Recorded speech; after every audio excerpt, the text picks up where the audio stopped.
Coming up on Mornings on 2, the 9, a new SAT test is debuting in March. Up next, the changes students can expect in the classes that will be affected first. Welcome back to Mornings on 2, the 9. Any parents of high school students out there, well, listen up.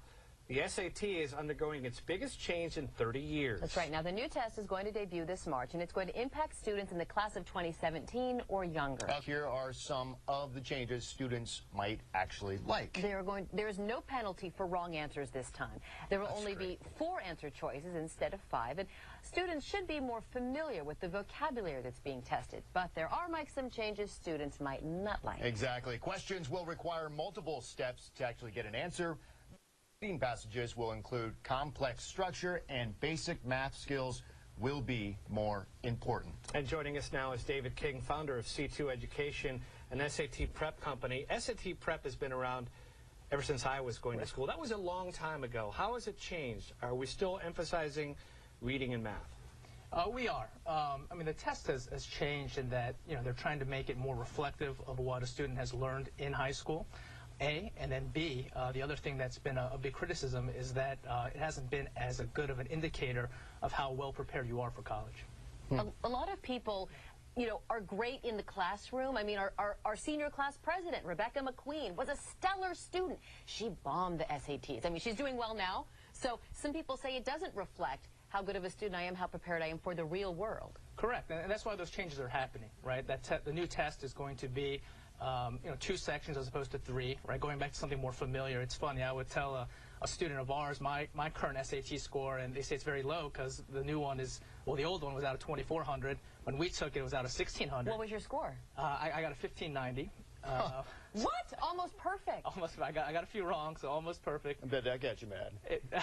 I know you wanted the 16. Well, not mad enough to take it again, unfortunately. I think one time is enough. But obviously, preparing and having the right preparation is extremely important to do well on the test. And so the new test is trying to get away from having stuff that's kind of SAT-ish in terms of its questions. Right. Just minutia, stuff that I'll never use in real life. Yeah, I mean, there were like words like esoteric or, panacea that, you'd be learning these SAT vocabulary and try to use them in a very awkward way. That type of preparation is going away, but it is more aligned to, reading comprehension and math and other basic skills that one is expected to learn in high school, as well as, being used. If I'm a junior right now and I took the test in the fall, are colleges going to look at that, or are they only from here on out going to look at the scores of this new test? Well, the last test of the old one that you can take is going to be this Saturday, right? So unless you've already signed up for it or you're going to standby. But why take it? That boat's kind of sailed. So the new test is going to start on March 5th, and that's when the new one is going to come out. There's 7 tests that are given out every year.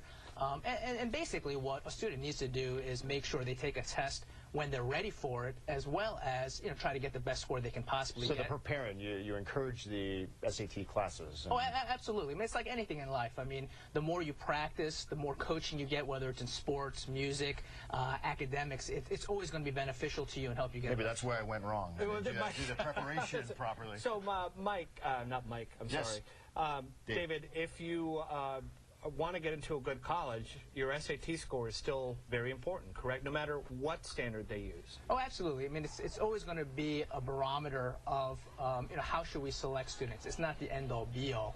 I mean, what we do at C2 Education is we really help with college planning and, how do you, prepare yourself for the college of your dreams? Because, we really believe that's the vehicle towards the American dream. And so it's not just test prep, it's also knowing what courses to select, what extracurriculars to be involved in, how to tell your own personal story, like interviewing for a job, and help guiding you in that direction and help providing that direction, as well as providing all the academic stuff that's involved with it. So often I hear this phrase, well-rounded student. It's almost as if colleges are looking for someone who plays the ukulele, did charity work in another country. I mean, it really should be the whole picture of you. I mean, I remember my SAT score, it's just emblazoned in our mind. The fact that you remember it as well, even all these years later, should we not be putting so much emphasis on what is really just a number?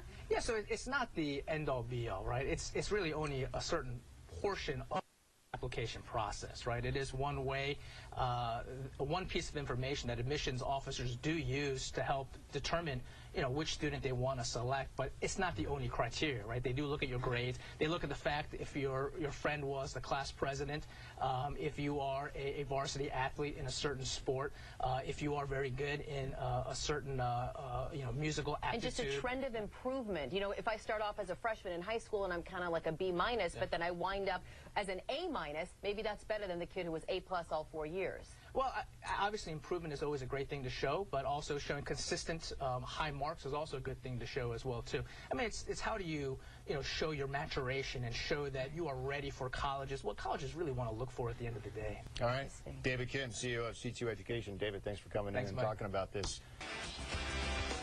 What about one thing I didn't get a chance to ask was the difference between SAT